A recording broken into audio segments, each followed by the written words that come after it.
You missed a spot." The words hit like a reflex, sharp and bored, tossed out not with malice but with something worse: habit. Lena barely turned her head. She knew the voice before she saw him. Crisp blazer, perfectly gelled hair, instrument case slung over one shoulder like a status symbol. His name was Miles Kendrick, sophomore at the Boston Conservatory of Music, son of a biotech executive, and exactly the kind of person who never noticed her unless something didn't sparkle. He pointed to the piano she'd just finished polishing, tapping the edge with a manicured nail. "Right there," he said. "Little smudge." She didn't respond. The smudge wasn't there, of course. There never had been one. But the routine was familiar. He needed her to acknowledge his presence, to play her part in the unspoken script where he reigned and she cleaned. He waited for a reaction that didn't come, then gave a short, dissatisfied sound and walked away, his shoes echoing down the hallway. It was 6:03 a.m., and Lena was alone again. 11 years. That's how long she'd been working at the conservatory. Long enough to memorize which pianos sounded better in winter, which professors never returned a greeting, and which students looked straight through her. Long enough to understand that silence was a shield and routine was a form of invisibility. She showed up before dawn, cleaned rooms most people didn't know existed, and left before the first note of the day echoed through the halls. The only sound she ever made came from the wheels of her cleaning cart and the hum of her own breath. The piano she had just polished was a 1983 Steinway Model D. Lena knew its serial number by heart, knew the way the bass notes rang warmer than any other in the building. No one else talked about pianos that way, not even the instructors. They used words like resonance and attack, but never warmth. Lena used warmth because she felt it. She never touched the keys, not once in over a decade, not until that morning. Miss Patty, the receptionist, called out from the front desk to warn her the hall needed to be cleared for the Whitmore competition setup. Lena nodded and said thank you, though she stayed where she was. Her hand rested on the cart, but she wasn't ready to push it away. The bench was empty. She didn't plan to sit, she just did. And for the first time in years, she allowed herself to remember. The jazz bar in Savannah. The man with cracked hands and a voice like bourbon who told her she had something inside her that others spent years searching for. She remembered the way her fingers used to dance without fear. Before the bills, before the hospital visits, before the years became a blur of responsibilities and missed chances. When her mother got sick, Lena dropped everything. Piano lessons stopped. The scholarship fund vanished in a cloud of overdue rent and grocery bills. By 17, she was working night shifts. By 20, she'd given up trying to hold on to a dream that couldn't pay for medicine or gas. Still, her hands remembered. She pressed one key, middle C. Just one. No warm-up, no flourish. Just a note. Clean and full, ringing into the silence like a bell at a funeral. It wasn't supposed to matter. No one was there. The halls were empty, just as they always were when she worked. She told herself it was nothing. She tried to believe it, but someone had heard. The security guard, Jordan, had stepped inside without her noticing. He said something friendly, light-hearted, maybe even kind. But all she could feel was exposed. She stood up too fast. She shouldn't have touched the piano. She shouldn't have played that note. Jordan told her to play something. Not as a challenge, not like the students. He said it with curiosity, like someone who had heard a secret and wanted to know the rest. Lena shook her head. She wasn't trained. She didn't belong on that bench. Her fingers still curled as though they were waiting for a chord. He noticed. He asked what kind of people she meant when she said, "Not for people like me." She didn't have an answer. Not a real one. Only echoes of what the world had fed her since she was 16. That she was staff. That she was background. That she was not enough. Jordan didn't argue. He simply mentioned the wild card spot in the Whitmore competition. Open audition. One slot. Tomorrow. Just show up. His tone was so casual it felt like a setup. Lena laughed, but it was hollow. Compete against students who'd studied since they were toddlers? In a uniform that still smelled of bleach? It was absurd. But as Jordan walked away, he left her with a sentence that stuck to her ribs like hunger. Would be a shame if the best player in this building never got to be heard. And then he was gone. Just like that. No pressure. No pitch. Just a possibility. She wheeled her cart out the side exit and into the morning light, her footsteps slower than usual. There was something she wasn't ready to name trailing behind her like an echo, something soft and dangerous. She went home to Dorchester, to the small apartment she barely afforded. Her bag carried nothing unusual: cleaning gloves, leftover sandwich, a bottle of water. But tucked in the folds of her mail was a glossy pamphlet from the conservatory. She stared at it on her kitchen table for a long time. Whitmore Invitational, discover the next great virtuoso. The odds were ridiculous. She had no formal training, no score, no endorsement, just muscle memory and ghosts. She moved to toss the pamphlet. Her fingers stopped when she read the last line. Sometimes greatness hides in plain sight. She placed it in the drawer, not for safekeeping, just not ready to let it go, not yet. Lena didn't sleep that night. She lay in bed. The pamphlet in the drawer might as well have been glowing. The words open audition kept looping in her mind, each repetition peeling back the layers she'd built over the years. Doubt had become second nature. Safety, her default. She knew how to survive. She did not know how to be seen. By morning, she was exhausted but already dressed.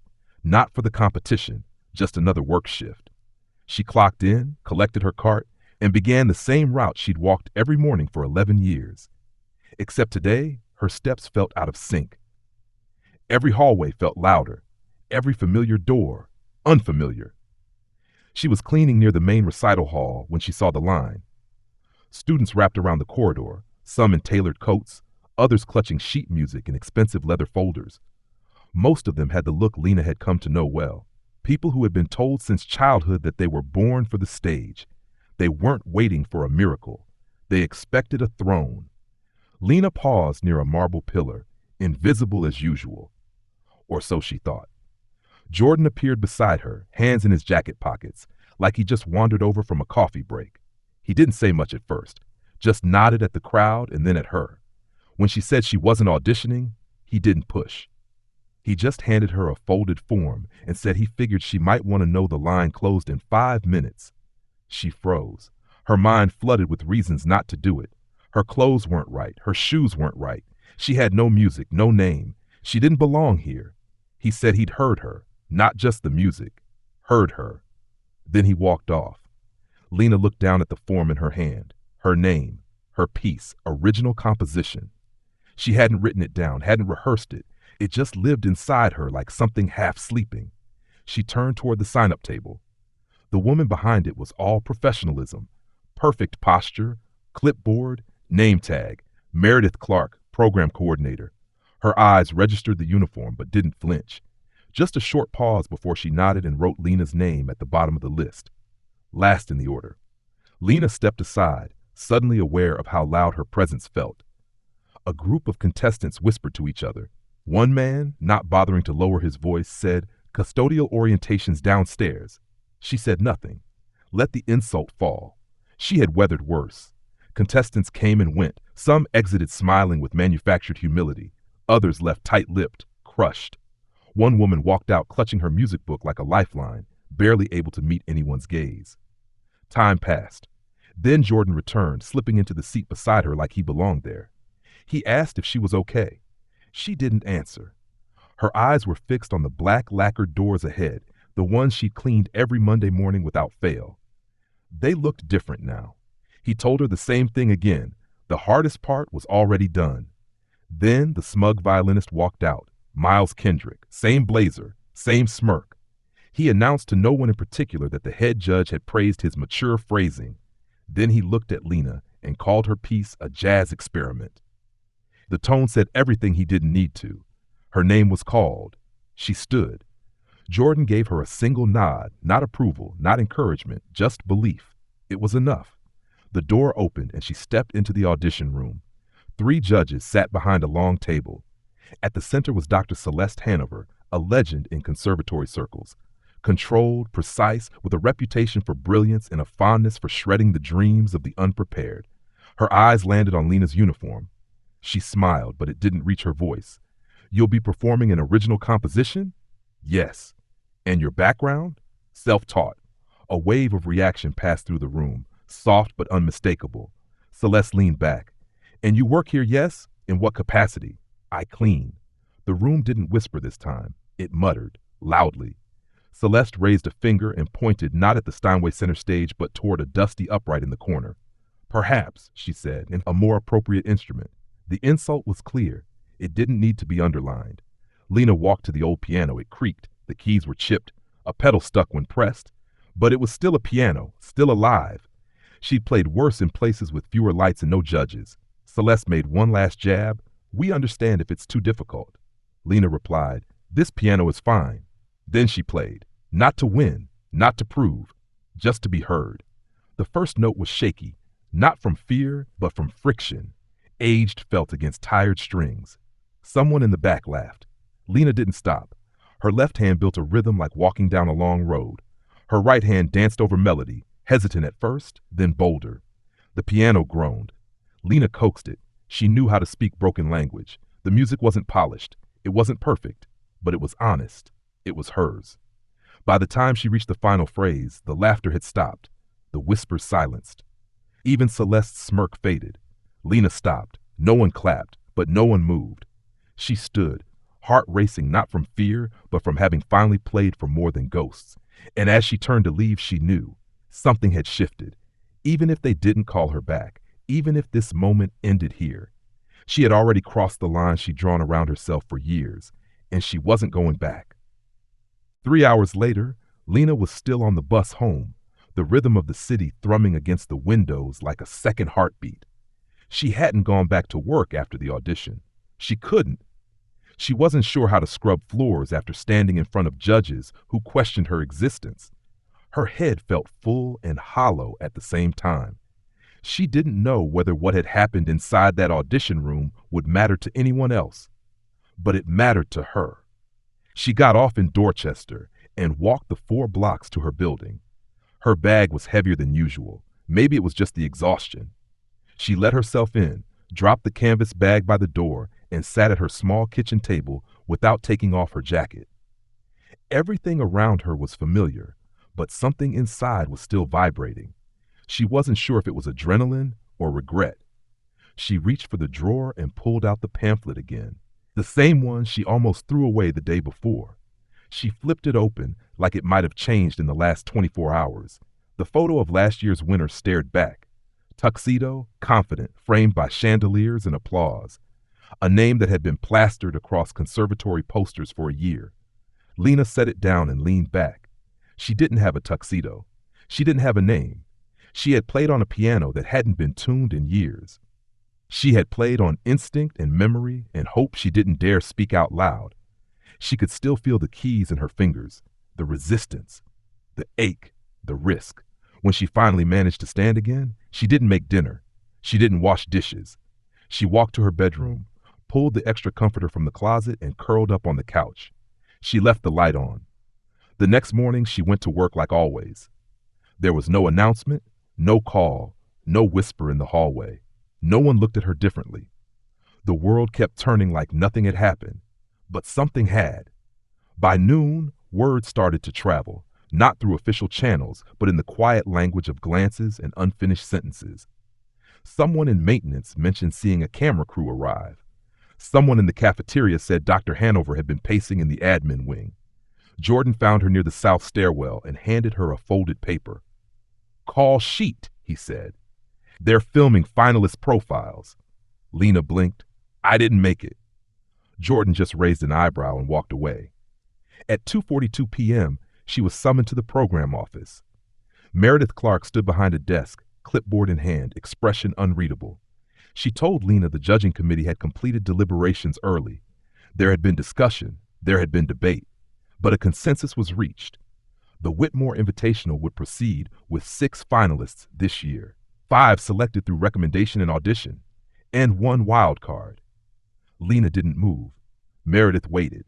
Then, in a voice that didn't quite hide its discomfort, she said, "Congratulations, Miss Raines. We'll need a photo for the program booklet." Lena left the office with a form in hand, a photo appointment scheduled, and a hollow thud in her chest. It wasn't joy. It wasn't fear.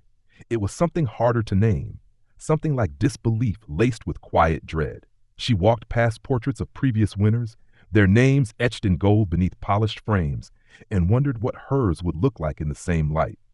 Later that evening, she sat at her kitchen table again. Same chair, same silence. Except this time, the pamphlet was no longer closed. It lay open beside a freshly printed program schedule. Her name was there. Lena Raines, wild card finalist. It was real, not a dream, not a misunderstanding. She had been invited to compete on the same stage as the ones who had spent their childhoods in private lessons and international masterclasses. The thought made her stomach twist. She opened her notebook and stared at the blank page. The piece she played during the audition wasn't written down. It had never needed to be. It lived in her fingers, in the muscle and the marrow. But now it had to be shaped, refined, rehearsed. People would be listening. People would expect. She didn't know how to prepare. She didn't have a coach. She didn't have a plan. All she had was the memory of sound and the deep pulsing fear that maybe the audition had been a fluke, that maybe she'd reached beyond the limits of what she was allowed. The next day, she met Jordan in the courtyard behind the rehearsal halls. He handed her coffee without asking if she wanted one. She sipped in silence. When he finally spoke, he didn't ask how she was feeling. He just said the video had been uploaded. She looked at him. Someone recorded the audition, he said. It's on YouTube. It's already got thousands of views. She shook her head. Who would watch that? He grinned. Everyone. Lena wanted to disappear, but she didn't. She finished the coffee and asked him what people were saying. He told her the truth. Some thought it was a stunt. Others called it inspiring. A few called it unfair. But most couldn't believe what they'd heard. Someone had posted, "She didn't just play the piano, she made it remember." She didn't know what to do with that. That night, she stayed late after her shift and wandered into the smallest practice room at the end of the East Wing. It had a beat-up upright, the kind no one used unless every other room was full. She sat down, laid her fingers on the keys, and played the same melody she had played for the judges. But this time, she stopped halfway through. She wasn't sure if she could finish it. She wasn't sure if she should. And yet, something inside her whispered, "You already started." The question now wasn't whether she could belong. The question was whether she was ready to take up space. 2 days before the finals, the Academy sent a press assistant to Lena's door. The young woman wore a badge, carried a clipboard, and had a polite tone that suggested she didn't quite know what to make of the woman in front of her. She asked if Lena had a headshot for the event booklet. Lena said no. She'd never had a reason to. The assistant scribbled something down, assured her it could be arranged, and moved on to the next finalist without pause. Lena stood in the hallway for a moment, still holding the paper. She was wearing her work jacket, the gray one with the patch she always meant to sew back on. Around her, the other finalists glided through the marble corridor like they were born into it. Their voices echoed with easy confidence. Their shoes never squeaked. She stood still and tried not to shrink. A few minutes later, Dr. Celeste Hanover called her name. No clipboard, no camera, just an invitation. They walked together down a long hall filled with portraits, past decades of winners, faculty, patrons. Names Lena didn't recognize, faces that had never had to prove they belonged. Celeste didn't speak at first. When she did, it wasn't with criticism, it was with clarity. She said she'd watched Lena's performance several times. She said Lena had something the others didn't. She said Lena didn't just play notes, she commanded them. But then, in the same breath, she reminded Lena of what she lacked: structure, consistency, control. Lena waited for the judgment, but Celeste didn't offer one, only an offer, guidance, not to change her voice, but to help her navigate what would come next. Lena didn't answer right away. She didn't know how. Celeste stopped walking. She turned, looked Lena in the eye, and said, "They will underestimate you. Again, that's the price of entering a world that didn't invite you. But when you walk onto that stage, walk like it was built for you."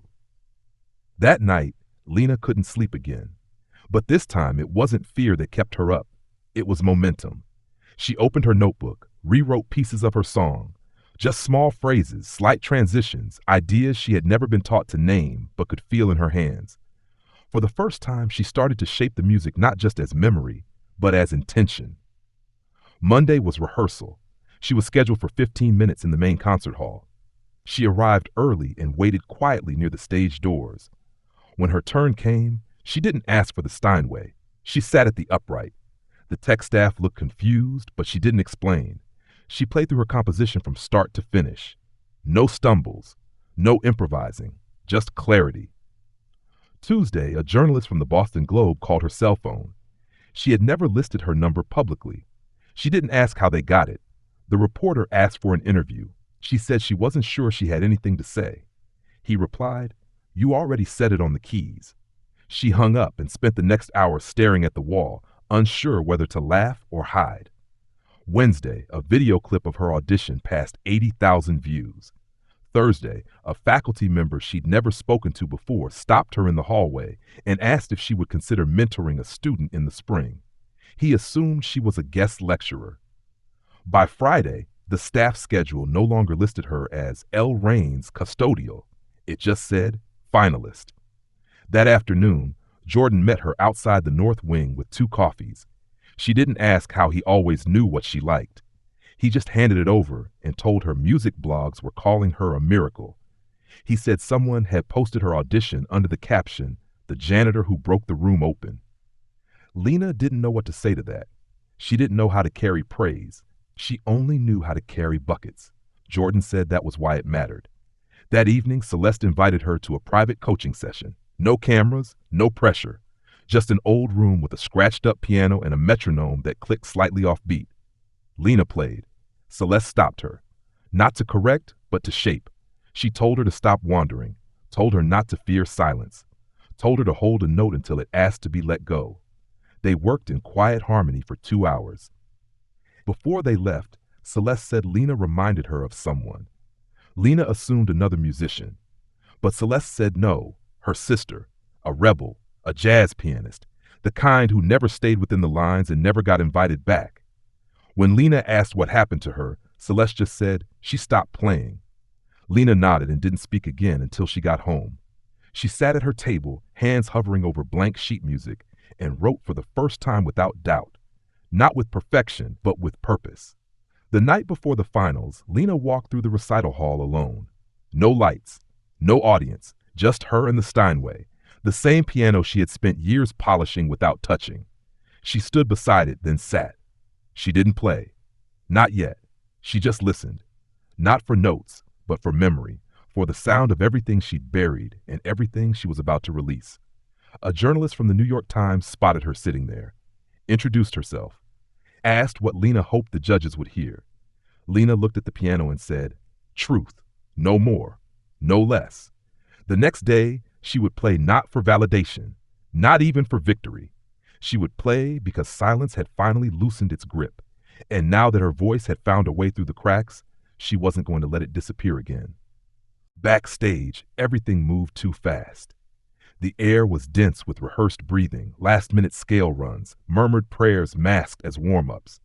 The other finalists floated through the corridor in tailored suits and fitted gowns, their expressions unreadable, their fingers already dancing in invisible patterns. Lena sat alone. No mirror, no music stand, no assistant adjusting her collar. Just a folding chair and her name printed on a single laminated badge, finalist. 5 minutes before the show, Celeste arrived. She wasn't carrying notes or corrections, only a quiet presence that seemed to still the chaos. She asked Lena if she was ready. Lena told the truth. No. Celeste smiled faintly and said that meant she was about to do something honest. The knock came. 2 sharp taps. "They're ready for you, Miss Raines." Lena stood. Her uniform was gone, replaced by a simple black dress borrowed from a friend of a friend.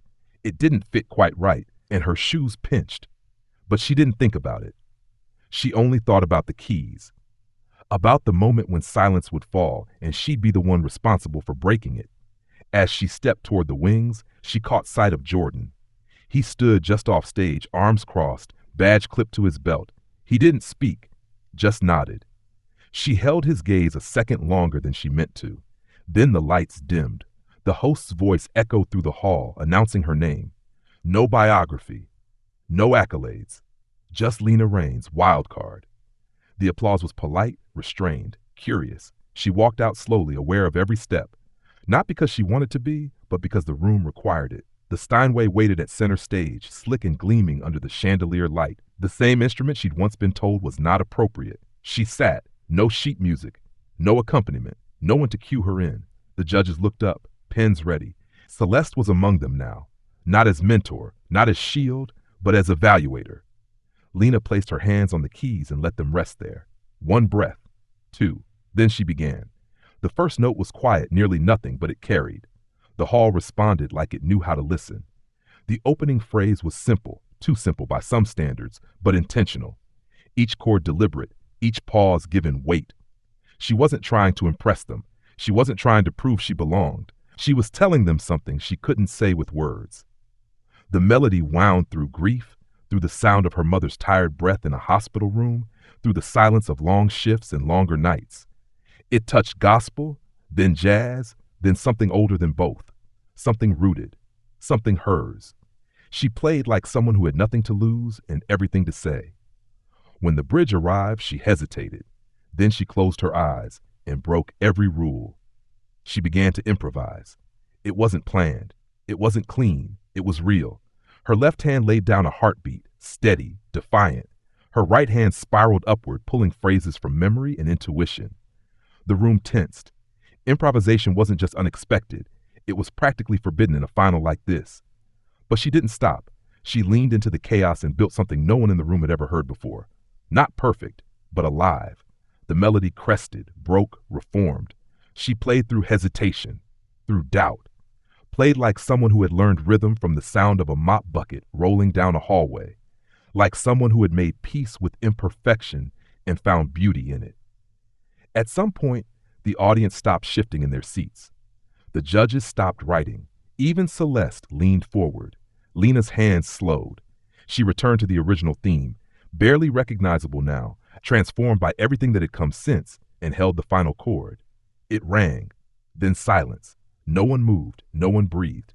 Then from the back row, a single clap. Then another. Then the entire hall rose to its feet. Applause exploded, sharp, sudden, unfiltered. People stood. Some cried. Others just stared. Lena sat frozen, not because she doubted what she'd done, but because she finally understood what it meant to be heard.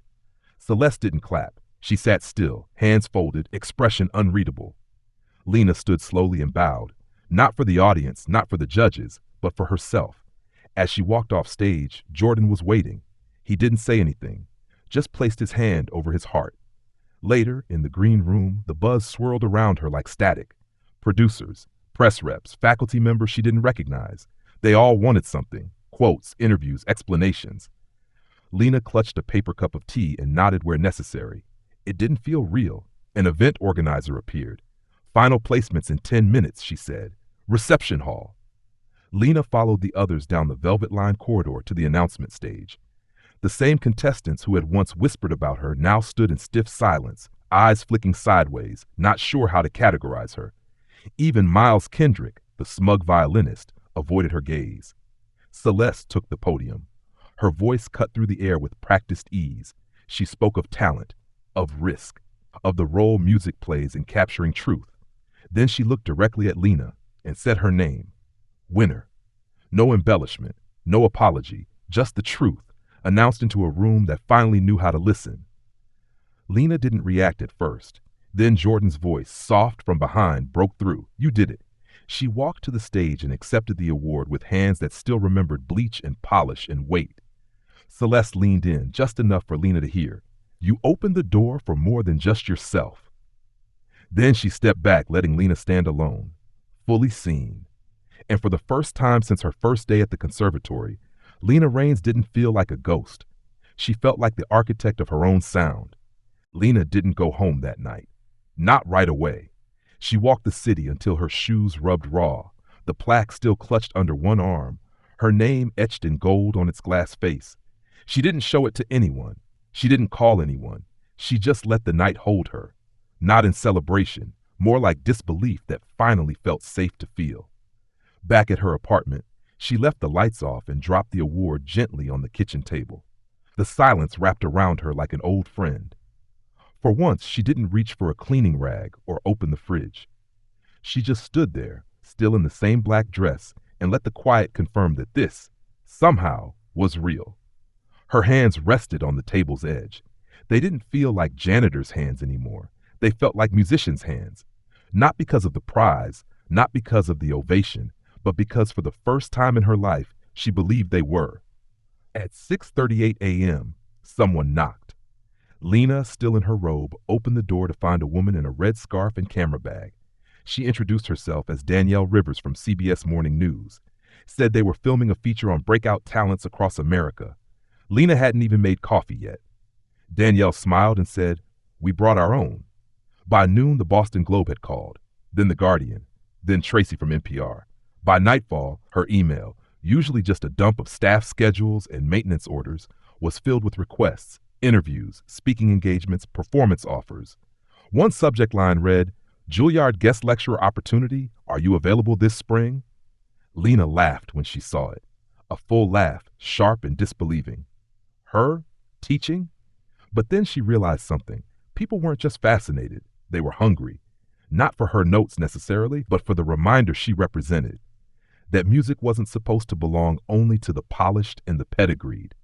That it could come from someone who'd played for no one for 20 years. 3 days later, the Academy released a statement.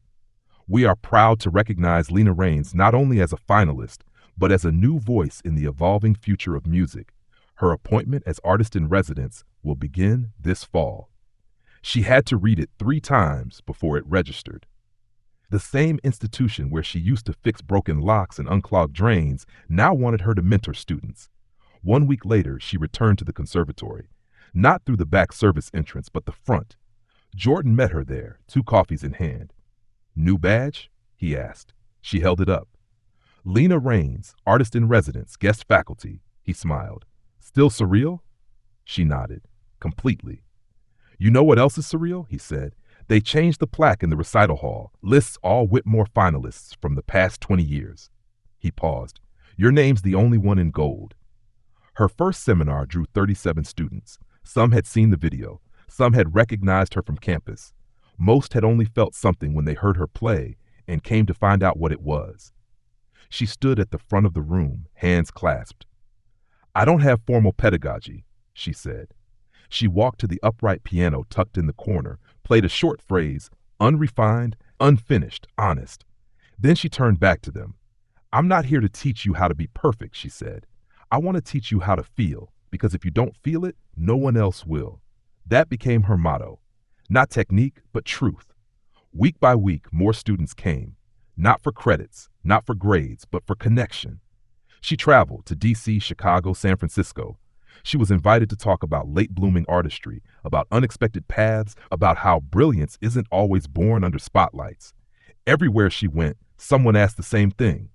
"How did you do it?" Every time, Lena gave the same answer. "I didn't wait for permission. I just played anyway." One afternoon in March, she opened a letter stamped with a gold seal. It was from a music foundation in New Orleans. Inside was a handwritten note. "We've seen what happens when a broken piano meets a fearless spirit. Would you consider headlining our Pianos in the Park gala? The piano you'll be playing is over 100 years old, out of tune, missing 2 keys. We figured it was the right one for you." She accepted. That night, she returned to the old upright in the practice room where it all began. The one Celeste had once pointed to dismissively. It was still dusty, still uneven, still hers. She sat and played, not for an audience, not for a prize, just for herself, for the little girl who once sat in the back of a jazz bar in Savannah, for the young woman who cleaned floors instead of playing for crowds, for the silence that shaped her long before any stage ever did. And when the last note faded, she didn't feel like she'd ended anything. She felt like she'd finally arrived. The invitation arrived on ivory paper with the conservatory's gold seal pressed into the flap. Inside was a single sentence. "We would be honored if you would perform at this year's Whitmore opening ceremony." Lena stared at the card for a long time, not because she was unsure, but because of the weight it carried. She had once mopped those marble halls at night, humming softly under her breath so no one would hear her. Now they were asking her to return, not as staff, but as guest of honor. The night of the ceremony, she arrived alone. No student handler, no assistant, no one to carry her coat. She walked the same path she had taken for 11 years, past the back hallway where she'd stacked folding chairs, past the spot where she'd once left her cleaning cart during her secret moments at the piano. This time, Her steps didn't echo like they used to. This time they felt full. Inside, the recital hall glowed, not for someone else's dream, for hers. The audience was already seated. Her name had been announced. There was no fanfare, no video montage, just silence, anticipation. She walked calmly to the center of the stage in a long black dress, simple, unapologetic. The only jewelry she wore was a silver bracelet that had once belonged to her mother. She sat. She didn't bow. She didn't smile. She played. The piece she chose was new, but not unfamiliar. It echoed fragments of the melody that had changed everything. But now it moved with clarity, with confidence. It no longer asked to be believed. It simply existed. This wasn't a song about struggle. It was a song of arrival. The final note hung in the air longer than expected. No one dared break it. Then, slowly, the applause rose, not loud, not thunderous, but full, steady, reverent. This wasn't the applause of surprise. It was gratitude. Afterward, Lena stood off stage, sipping from a glass of water. She wasn't rushed. She didn't feel the need to explain herself to anyone.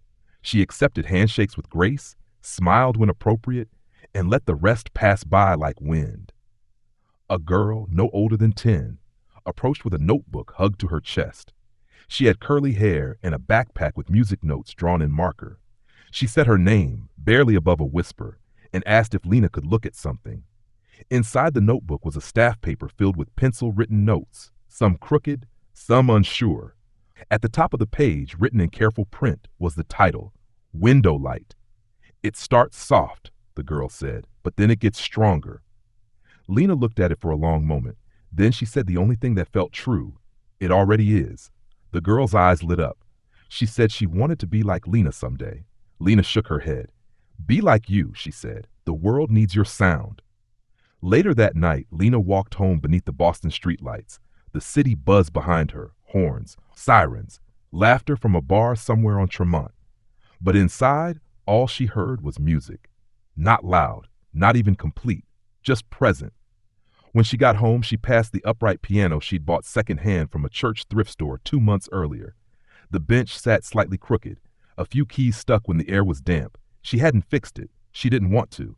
She wanted to remember that music doesn't always come from perfection, that sometimes the most powerful songs begin in places no one's looking, in basements, in quiet kitchens, in the hands of someone who once believed their dream had an expiration date.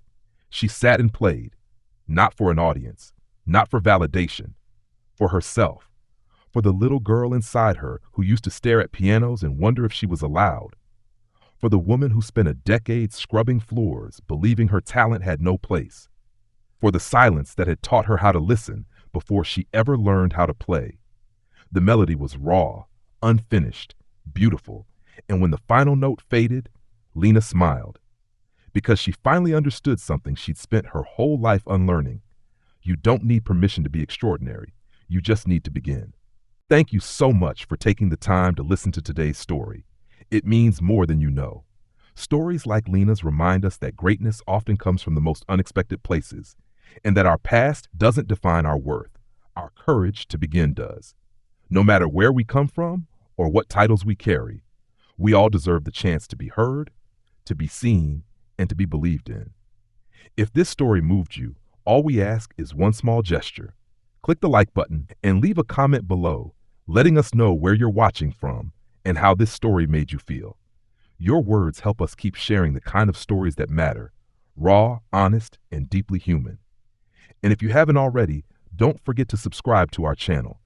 Every week, we share powerful, real stories of courage, transformation, and second chances. Your support keeps them alive and helps us reach others who might need them most. Thank you again for being part of this journey. We're grateful to share it with you.